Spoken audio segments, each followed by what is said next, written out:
Isang mapagpalang araw sa inyong lahat mga kadiwa.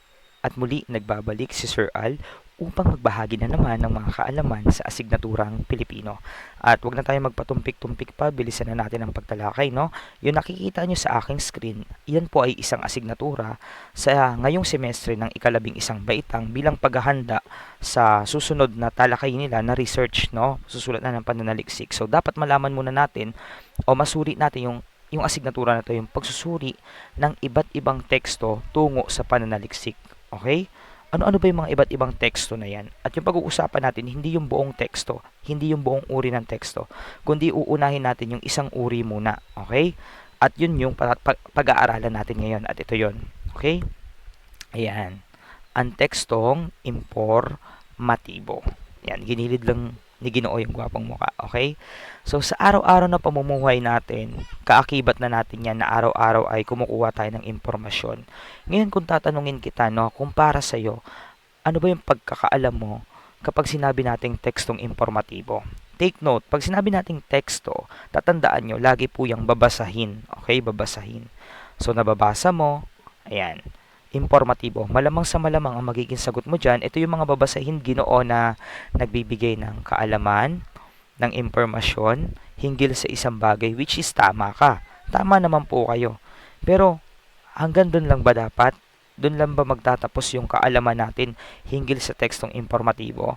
So, ito yung kahalagahan, ba't natin pag-aaralan to ngayon para masisid natin o matarok natin o malusong natin yung pinakamalalim na kaalaman na pwede nating mapulot sa tekstong informatibo at magamit natin ito sa ating buhay. Dahil maaaring tayo rin maging daluyan tayo ng pagbibigay ng impormasyon. So, kilalanin natin ano ba yung tekstong informatibo. Okay?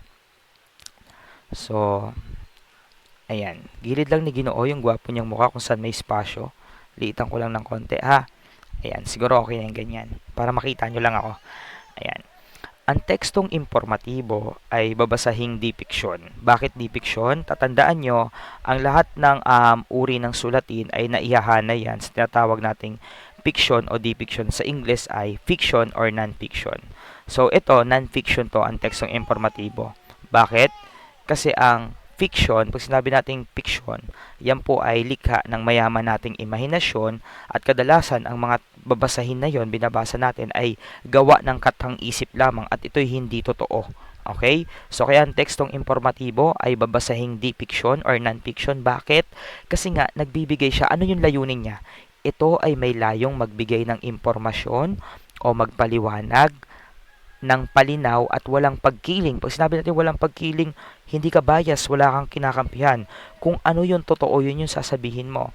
Tungkol sa iba't ibang paksa o larangan tulad ng hayop, sports, agham, kasaysayan, gawain, paglalakbay, heograpiya, kalawakan, at marami pang iba na pwedeng paksain ng pagbibigay ng impormasyon. So, maliwanag na tayo sa tekstong informatibo.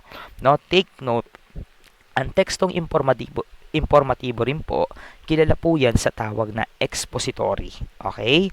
Expository, ibig sabihin, ganun pa rin, nagbibigay ng impormasyon. Okay? Expository. At tatandaan nyo, sabi dyan, ba't walang pagkiling? Tatandaan nyo po, kasi po sa tekstong informatibo, bawal po dito ang opinion. Hindi ka po pwedeng magbigay ng opinion dito. Mayroon tayong tinatawag na tono, ang sinasabi nating objetibo at subjetibo. Pag sinabi nating objetibo, parang exam yan, di ba? Enumeration, multiple choice, iisa lang yung pwedeng maging sagot. Samantalang pag subjetibo o subjective, yan yung mga essay, no? Pwede yung opinion mo para sa iyo, anong masasabi mo sa ganito. So dito kay tekstong informatibo, objective to, objetibo to. Objetibo. Bakit? Kasi yung pawang katotohanan, pawang impormasyon lamang, bawal kang maglagay ng sarili mong opinion, sarili mong pananaw. Kasi yung pananaw natin, sabi nga, maling akala, mga akala natin, minsan hindi nakabatay sa totoo yan. Akala mo lang. Kaya sabi nila, maraming namamatay sa maling akala. So, tatandaan natin, ang tekstong informatibo ay objetibo. Ibig sabihin, hindi pwede yung opinion dito. Pawang katotohanan lang tayo. Kaya nga, informatibo. Nagbabahagi ka, nagiging daluyan ka ng impormasyon. Okay? Yung mga babasahin na kinukuhanan mo, binabasa natin. Okay? So, nakilala natin yung tekstong informatibo. Lakihan ng konti ni Ginoo. Ayan. Ngayon, saan ba natin kadalasan nakikita o makikita o maririnig ang mga tekstong informatibo o mapapanood na rin, di lang sabihin natin kahit text o kahit babasahin, di ba sa mga dyaryo, balita, ayan, na nagpapahayag na nangyayari sa araw-araw, magazine, no? Di ba kadalasan mga buhay ng mga tungkol sa bagay-bagay sa buhay ang nakalathala diyan sa magazine. Ito yung pangkalahatang sanggunian, no? Tad tayo niya ngayon nag-aaral kayo. Gaya ng encyclopedia na tumatalakay sa iba't ibang mga larangan, iba't ibang mga bagay-bagay sa buhay. Almanac, no? Maaaring matalakay dito yung kasaysayan pa rin, no? Iba't ibang mga nangyari sa mundo. Atlas, iba pang mga pangkalahatang sanggunian. Textbook, gamit na gamit. Itong mga aklat ninyo, ayan, na ginagamit nyo sa pag-aaral, no? Wala po kayong makikitang dyan, mali na nilagay. Yes, may natitrending ngayon na mali, pero walang intensyon na magbigay ng sariling opinion na para kay ganito to, ganyan, ganyan. Textbook talaga pong daluyan yan ng tiyak na impormasyon. Ginagamit natin yan, referensya natin yan sa pag-aaral. Website sa internet, no? Ang ating number one na suki kapag may pa-assignment, no? May mga takdang aralin ang ating mga guro, no? Tad na kay Google, kay Brainly, kay Scrib, kay Powtoon o kung kanino pa anumang referensya yan sa internet, kay Google, kay Wikipedia, 'di ba? Puro pagbibigay ng impormasyon, pananaliksik o pamanahong papel, 'di ba? Kaya nga pamanahong papel naglalathala taon-taon ng panibagong mga kaalaman kasi gusto magbahagi sa atin ng mga bagong inobasyon, yun ba? Bagong nagawa, no? Ano bang meron ngayon? No, ano bang magiging benepisyo sa atin? Scientificong ulat, no? Scientific method, ayan yung mga kaparaanan ng mga nasa larang ng ating siyensya sa pagbibigay ng impormasyon. Okay? At marami pang iba, no? Basta lahat yan yung mga na kadalasang makikita natin o ayan yung nagbibigay sa atin ng impormasyon at yan yung mga kalimbawa ng tekstong informatibo. Diksyonaryo, o yan, kasama po diksyonary. Sa diksyonary, nakikita natin dyan yung kasing kahulugan, kasing kasalungat ng isang salita. Okay? Malalaman din natin kung anong bahagi ng pananalita siya. Kung ito ba'y noun, ito ba'y verb, ito ba'y pronoun, no? Ito ba'y pang-abay, pang-uri, pandiwa, no? Pangalan. So, yun po, diksyonaryo kasama yon. So, nalaman na natin kung saan natin makikita yung mga tekstong informatibo. So, tuloy na tayo. Ayan. So, talakayin natin yung elemento ng tekstong informatibo. Gaya ng mga sulating naratibo, yung ibang gaya niya, mga kwento, merong elemento yan. Katulad na lang maikling kwento. Hindi mo mabubuo yung maikling kwento kung walang tauhan, tagpuan, banghay, pagkakasunod ng pangyayari, tapos wakas, okay? Hindi mabubuo yun nang walang ganon. Wala yung mga sangkap na yun. Parang pagluluto ng adobo. Hanggat wala kang kompletong sangkap na recados gaya ng mga manok, toyo, suka, iba pang mga rekado na para mabuo yung adobo. Hindi mo matatawag na adobo 'yon kung wala kang manok, kung wala kang toyo, 'di ba? So ganun to. So hindi masarap, hindi buo. Ganun din sa tekstong informatibo. Kapag may nagkulang dito sa tatalakayin nating elemento nito, sablay yung maibibigay nating impormasyon. Hindi tayo aangkla. Hindi natin mamimit yung goal natin na makapagbigay tayo ng pawang katotohanan, impormasyon na gustong malaman ng mga mambabasa kasi nga teksto binabasa. Okay? So kilalanin natin yung iba't ibang elemento ng tekstong informatibo. Una, layunin ng may akda. Ang bawat manunulat, anumang sulatin yan, merong layunin. Ngunit dito sa tekstong informatibo, ito yung layunin ng mga sumusulat ng ganitong sulatin. Okay? Marami at iba-iba ang layunin ng manunulat o may akda ng tekstong informatibo. Marahil ito ay nais niyang magpalawak ng kaalaman, talakayin pa yung mga bagay-bagay, no? Sisirin pa, palalimin pa, hanapin pa yung iba pang pwedeng mailalabas na impormasyon ukol sa isang paksa, maunawaan ang pangyayaring mahirap ipaliwanag, no? Ito yung mga events na to, no? Paano nangyari to? Bakit nangyari to? Yun yung gusto mong pasukin, no? Psychological, yan yung mga pangyayari psychological na bibigyan mo ng katotohanan, no? Maunawaan ang mga pangyayaring mahirap ipaliwanag, matuto ng maraming bagay ukol sa mundo. Ayan, mga bagay-bagay na ito pala to, ganito pala nangyari dito. Ito pala tawag dito. Pag ganito pala yung nangyayari sa larang ng siyensya, medisina, pang-araw-araw na buhay. No, gusto natin malaman, okay? Gusto nating may ma-acquired tayo, marami tayong matutuhan. Okay, isa yun sa mga layunin, no? Magbigay ng impormasyon sa iba't ibang mga larangan. Magsaliksik, no? Mag-research at mailahad ang yugto ng buhay ng iba't ibang uri ng hayop. Ayan, tadtad na tayo sa mga life cycle, no?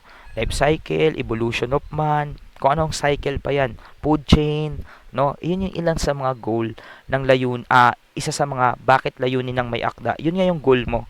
Magpalalim ng kaalaman, magpaliwanag ng mga bagay-bagay na mahirap unawain, magbigay ng mga impormasyon sa lahat ng mga posibleng nakikita natin sa araw-araw, living or non-living things, no? Ayan, ano pa, no? Magsaliksik ng mga nangyayari sa buhay mismo ng tao, yung mga life cycle. So, klaro tayo sa layunin ng may akda. So, tuloy tayo. Pangalawa, yung pangunahing ideya. Ano ba tong pangunahing ideya na to? No? Sa lahat ng sulatin, lalo na sa tekstong informatibo, lagi tayong may central o pangunahing ideya. Okay? Dito pinaka-iikot. Ito yung pinaka-tema. Kailangan meron tayo nito kasi pag ito yung nawala, maliligaw ka. Kumbaga si pangunahing ideya, siya yung magsisilbing ways natin. Okay? Kung paano natin tatalakayin yung ating tekstong informatibo. Okay? Ano ba sinasabi dito kay pangunahing ideya? Ito ay direkta o daglian. When we say daglian, agaran. Hindi ka na maligoy. Mamaya papaliwanag ko kung bakit. Inilalahad ang mga ideya ng paksa, hindi maligoy at malikain. Nagagawa ito sa pamamagitan ng paglalagay ng pamagat sa bawat bahagi na tinatawag na organizational marks upang makita agad ng mambabasa ang pangunahing ideya. Guys, take note. Hindi katulad ng maikling kwento, gusto nilang makuha yung atensyon natin, i-hold yung atensyon natin, binubuhay nila yung kuryosidad natin. Di ba kadalasan sa mga short story, mga novels, yung twist, no, sa climax natin makikita. Gusto natin masubaybayan kung ano yung pinaka-climax, ano yung pinaka-mangyayari. So matagal binibigay yung pinaka-impormasyon, yung pinaka-gusto niyang ibigay. No, dito kay informatibo, hindi po ganun. Hindi ka maligoy. Pag sinabi natin maligoy, ganun-ganon. Dapat kay text ng informatibo, diretso ka, straight to the point. Okay? So paano mo maibibigay yon, no? Para maibigay mo kaagad yung impormasyon na hinahanap ng tao. Kasi guys, tatandaan nyo, ang bawat mambabasa ng tekstong informatibo, walang panahon yan para magtagal. Kaya nga naghahanap ng impormasyon, ikaw yung pinagkukuhanan ng impormasyon, dapat maibigay mo kagad. Kung may hinahanap na impormasyon, wala naman sigurong estudyante na nagbigay ng assignment si teacher, tapos ang tagal niya mahanap, 'di ba? Gusto natin mabilis nating mahanap yung impormasyon. So ito yung makakatulong kung paano tayo makakapagbigay ng impormasyon kaagad. Hindi ka magiging maligoy, yung pangunahing ideya mo masusundan mo. At ito yung sa tulong na tinatawag nating organizational marks. Example, ang topic ko ay teenage pregnancy. Yan yung pangunahing ideya ko. Okay? Teenage pregnancy. Binigay ko yung meaning, no? Sa taong ganito, batay sa census, lalo na ngayon, ay mas lumobo ang bilang ng mga kabataang nasa minor de edad na nabubuntis. No? Binigay mo yung meaning ng teenage pregnancy. Ano bang sitwasyon? Nagbigay ng sitwasyon. Ngayon, yung tinatawag nating organizational marks. Ito yung parang gagawa ka ng mga criteria, gagawa ka ng mga subtopic niya. Kunyari, teenage pregnancy. Ano-ano ba yung mga dahilan? Bakit may nabubuntis kagad na kabataan? Naka-highlight yun, parang title. Naka-title yun, then tatalakayin mo kung ano ba yung mga dahilan ba't nabubuntis. Okay? Ano bang mga salik? No? Ano bang mga salik kung bakit natutokso ang mga kabataan? Ba't nauuwi sa ganon? Anong kadalasan na kinahihinatnan? Yun yung mga title na pwede mong ilagay. Bakit? Nilalagyan mo ng title kasi malay mo yung magre-research, yung mga kukuha ng impormasyon, ang gusto lang nila malaman is gaano nakadami yung batay sa ginawang pag-aaral, gaano nakaraming yung taon na to na bilang ng mga nabubuntis. Yun lang yung gusto niya makuha. Then nilagay mo doon bilang ng mga untitled mo. Ito yung tinatawag na organizational marks. Title mo bilang ng nabubuntis sa taong 2020. Then tinalakay mo doon kasi nagbigay ka ng census na ni-research mo. So, doon nila makikita na hindi na nila kailangan basahin yung buong teksto mo, yung buong sulatin mo, kasi nakita na nila kaagad yung hinahanap nila. So, yun po yung kahalagahan ng organizational marks. Okay, nagkaintindihan tayo? Subtopic po yan. Title, may title. Pero nakarelate ka teenage pregnancy. Okay? Mga kadalasang nabubuntis. Okay? Yan yung mga kabataan. Okay? Anong dahilan? Title mo to. Anong dahilan ba't sila nabubuntis? Okay? No? Anong mga salik pagkatapos ng pagbubuntis nila? Anong buhay ang kinakaharap nila? Ilan ang nakakapagtapos? Ilan pa yung pinagpapatuloy ang pag-aaral? Yun yung mga posible mong title. Okay? Yun yung organizational mark. Naka-highlight yun, naka-bold yun. Which is ipapaliwanag mo isa-isa yun. Okay? So sa tulong nun, kapag ang gusto ko lang malaman, ano yung mga factor ba't natitempt yung mga kabataan na pumasok, no, dahil siguro sa relasyon, maagang pakikipagrelasyon, yun na yung gusto ko malaman. Dahil sa title nga, dahil sa organizational marks, hindi ko na kailangan basahin lahat. Hindi ko na kailangan basahin dahil nakita ko na dun pa lang sa organizational mark yung impormasyon na gusto ko. Pero nakaangkla ko sa pangunahing ideya ko, sa paksa ko, sa tema ko, sa central na ideya ko na iikot lang yung paksa ko sa teenage pregnancy. Medyo tumagal tayo dito. I hope na gets nyo. Okay? Next, pantulong na kaisipan. Ano ba tong pantulong na kaisipan na to? Ito yung mahalaga, no? Mahalagang magkaroon nito bilang pangsuporta sa pangunahing ideya upang higit na mas maunawaan ng mamabasa ang nais ilahad na impormasyon. Okay, parang ganito na lang yan. Okay, katulad ng example ko lang kanina. Teenage pregnancy, general. Ganun kayo, general. Pantulong na kaisipan, sarado mo, specific. Ibig sabihin, hinihimay-himay natin yung mga impormasyon. Meron tayong tinatawag na paksang pangungusap, which is sa per sentence pa lang. Alam mo na kagad. Kunyari, ang topic pa rin natin, teenage pregnancy. Ngayong taon ay labis na dumami o lumobo ang bilang ng mga kabataang nabubuntis. Okay? Ngayon, papalalimin mo yon. Ano yung pantulong na kaisipan mo? San iikot lang yon, di ba? Ganun pa rin, no? Kung sa droga na lang, okay? Ang paksa mo, droga. Yun yung central na ideya mo. Yun yung pangunahing ideya mo. Ano yung pwede mong ipaksa doon? Ano ba yung iba't ibang uri ng droga? Di ba? Drugs na bawal na gamot, yung marijuana, shabu, alak, sigarilyo, iba't iba pang mga pwedeng maging bisyo, di ba? Pwedeng pumaksa doon. Kunyari, ang paksa mo bisyo. Yung iba't ibang uri ng bisyo, pwede mong talakayin doon. Kumbaga, hinihimay-himay mo.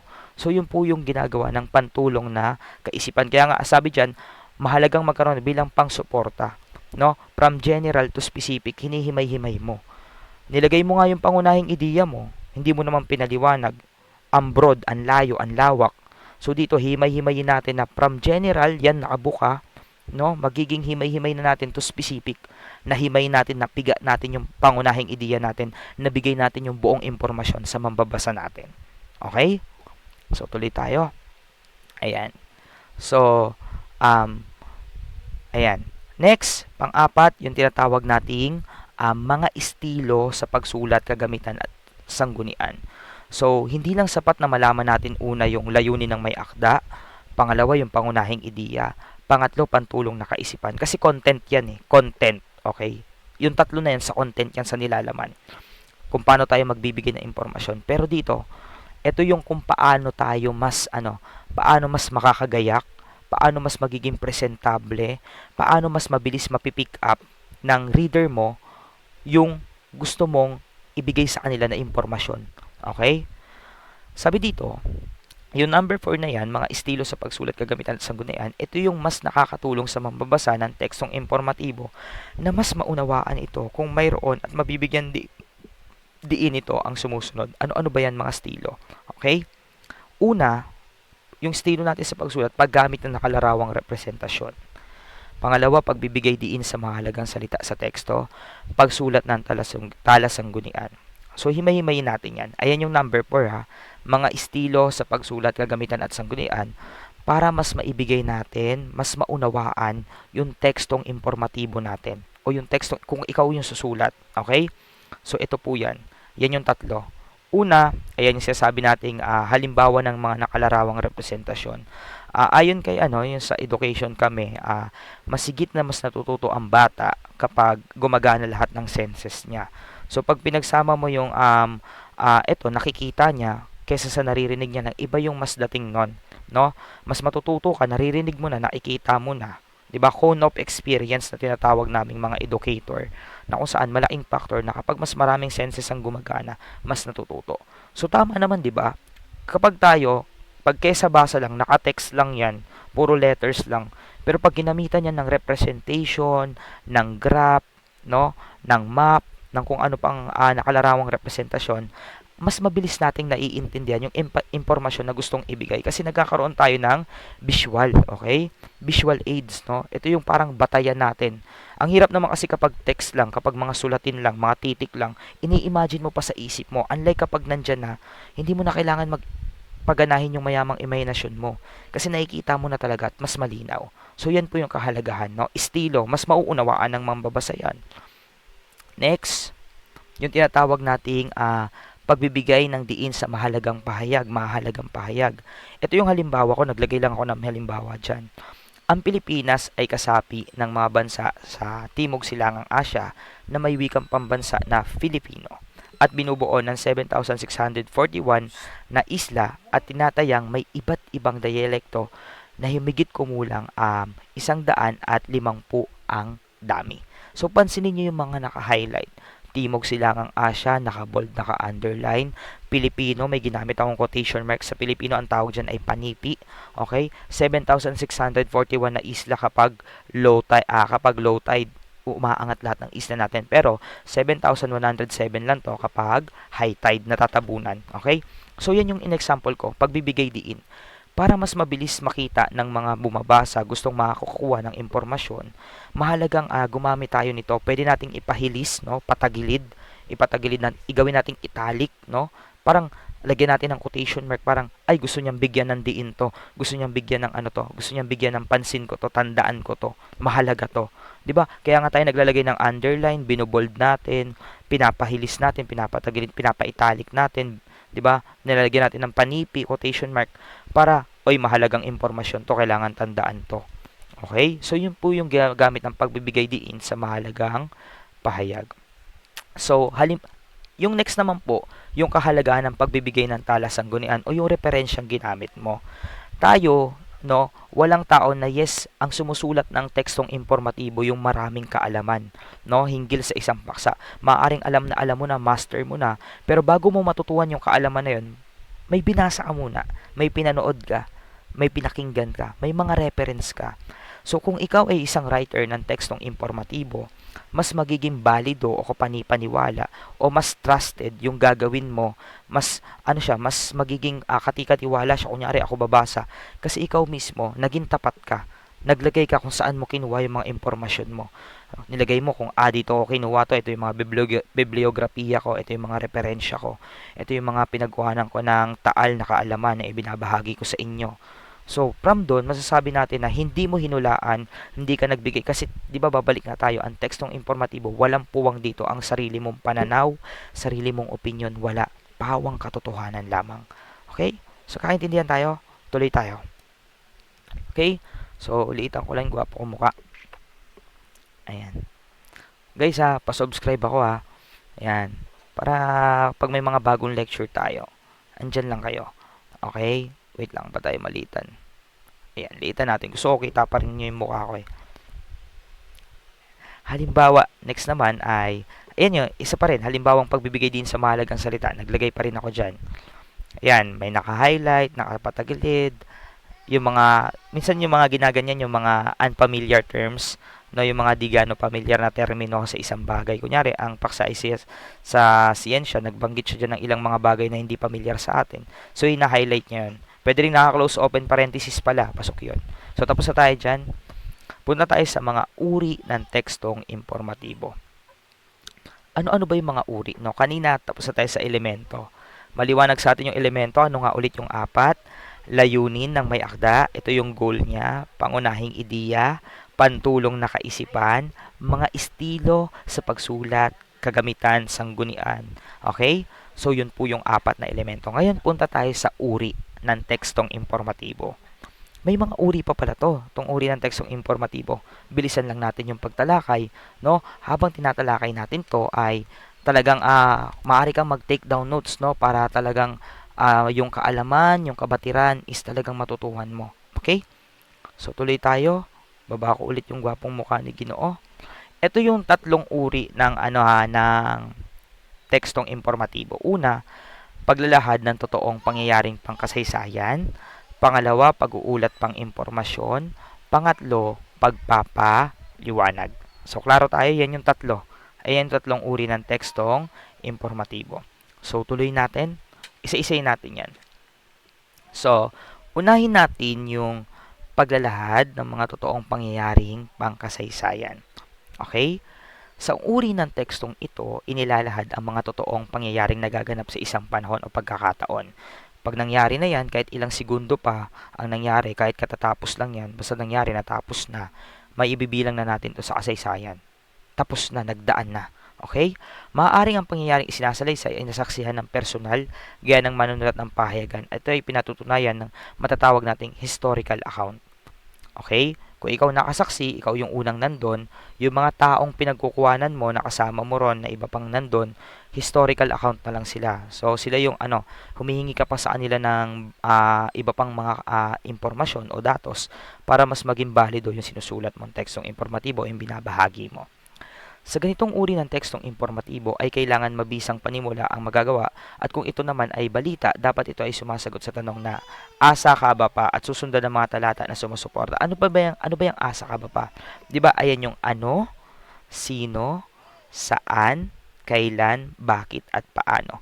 Dahil nga po tekstong informatibo tayo at usually pumapaksa po ito sa balita, pahayagan, no? Sa pahayagan po, kapag sumusulat po tayo ng ating kaya nga baliktad na triangulo 'yon kasi yung sa pinakauna, doon pa lang sa mismong unang paragraph, doon, nandun na lahat ng impormasyon na sinasagot yung tanong na asa ka ba pa?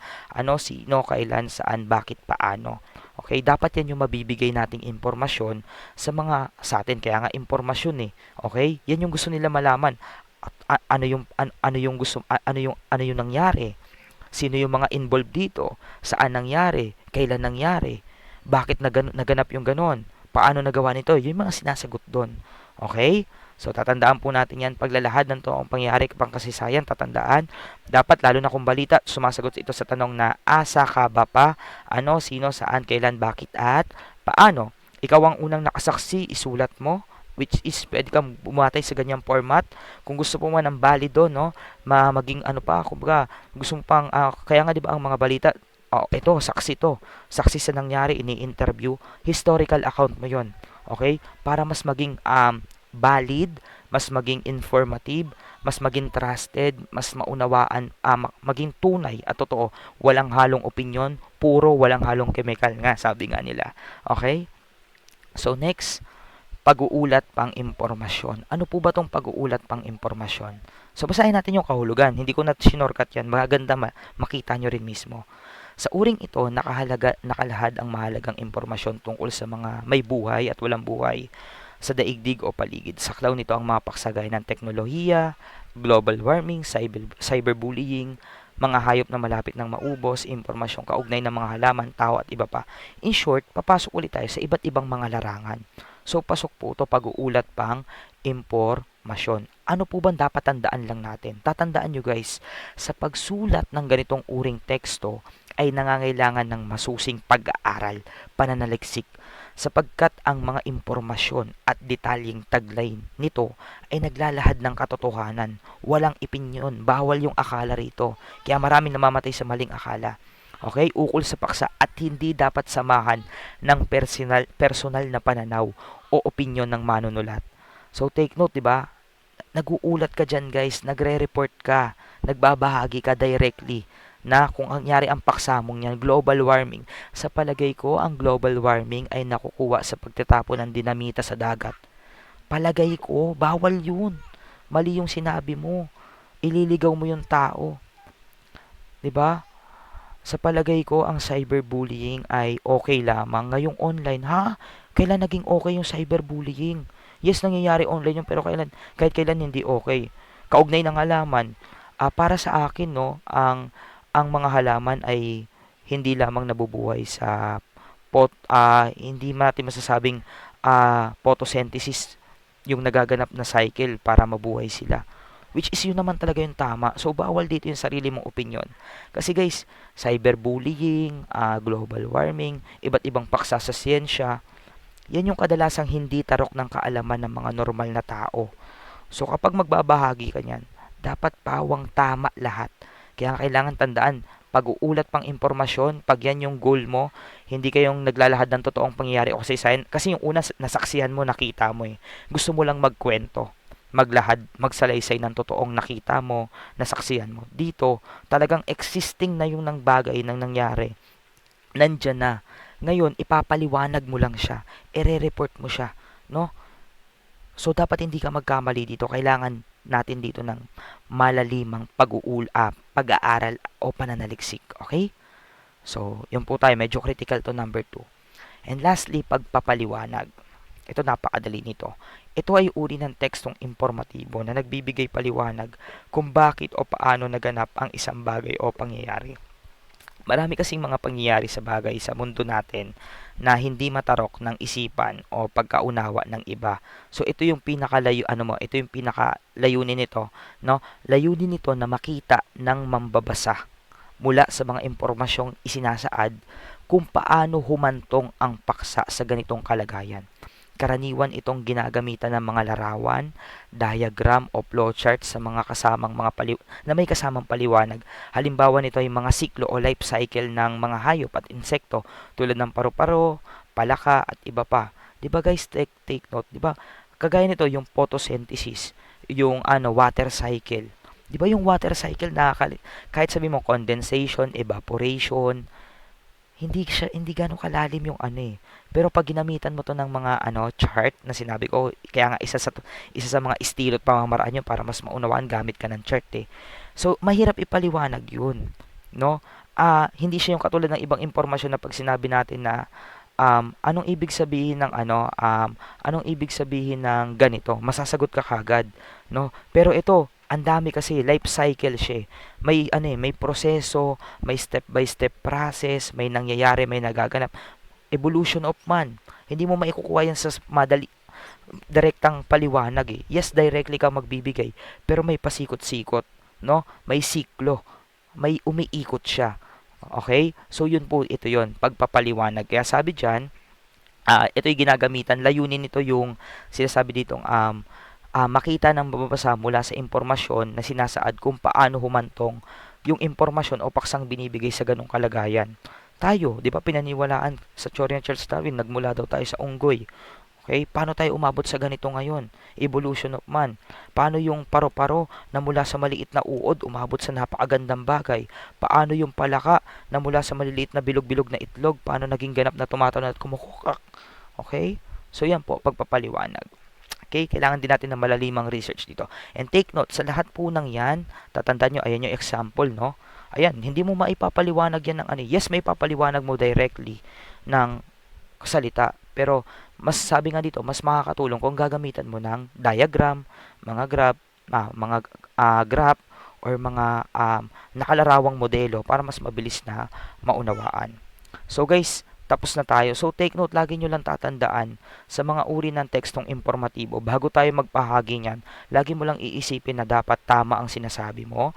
May pinagbasihan ka. Balik ka lang sa referensya na pinagagamitan mo. Dapat tiyak ka sa lahat. Bawal ang opinyon, bawal ang sariling pananaw, bawal ang sariling akala. So ngayong alam mo na, no? Ngayong alam mo na tong tekstong informatibo, mga layunin, mga paraan ng pagsulat. Ngayon, sa buhay natin, hindi mawawala yung mga taong tanong ng tanong, maraming gustong maramang mga bagay sa mundo, maibabahagi mo na ng maayos yun. At someday, baka maging writer ka, no? Maging isang manulat ka. At may mga sanaysay kayo, di ba? Na nagbibigay ng impormasyon, nagpapasulat si teacher, o mismong mga teacher nyo ngayon, output nyo, sumulat ng tekstong informatibo. So, magagamit mo na yung mga natutuhan mo ngayon. So, asahan ko ba yon? Naway may natutuhan kayo sa ating paksa ngayong araw. Maraming salamat. At pagpalain po kayong lahat, mga kadiwa. Kung may natutuhan ka, subscribe ka naman po sa channel ni Ginoo, no, ni Sir Al. Marami pa po akong i-upload na mga lesson dito na iba't ibang paksa sa asignaturang Pilipino. At pakiclick na rin yung notification bell button para updated tayo kapag may bago. Okay po, so God bless po. Maraming salamat. Mabuhay tayong lahat.